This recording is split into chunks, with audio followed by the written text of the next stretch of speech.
Bayaq demişdin, yaxşı eşitmədim. Qadın yaranışı nə cür yaranışdır? Qadın yaranışının özü də ahəng yaranışıdır. Ahənglər içərisindəndir. Qadın varlığının özü müxtəliflikdir. Vahid, müxtəlifliyin yuxarı həddi var?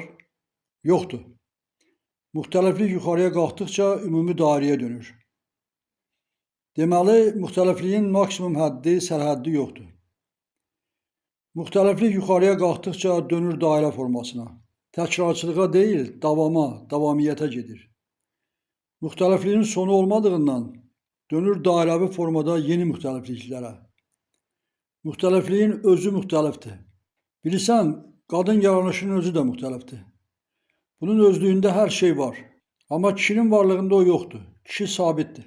Ədəd hesabı ilə nəzərə alsaq necə? Müxtəliflik çoxdur, amma öz daxilində çoxluq təşkil edir. Yox. Koordinat sistemində ox üzrə götürsək, müxtəliflik yuxarıya qalxsa da sonsuzluğa qədər getmir. Yəni kainatların qanunu belədir. Müxtəliflik dediyin qalxır, dönür, yeni bir müxtəliflik əmələ gətirir. Keyfiyyət dəyişikliyi əmələ gəlir? Yox. Hər müxtəlifliyin özündə bir keyfiyyət var. Hər yaranış, hər fərd özlüyündə bir fərddir.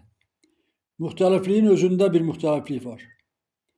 Bir müxtəlifdən digər bir müxtəlif əmələ gəlir. Artır, amma müxtəliflik üzərində, müxtəliflik üstündə. Demək, vaxt, zaman yoxdur, müddətlər var. Bəli, vaxt yoxdur, zaman yoxdur. Bu kainatların hərəkəti müddətə anadır. Cəm kainatların hərəkəti müddətdə, andadır, zamanda, vaxtda deyil. Deməli, bir müddət qurtardı, yeni müddət başlayır. Və əvvəlki müddət özündən sonraki müddəti hazırlayır. Əvvəlki müddət özündə sonra gələcək müddətin özünü yox, anını hazırlayır. Bu an gəldisə, sonraki yeni müddətin anını gözləmək lazımdır. Bu müddətlər və anların hamısı səbirdədir.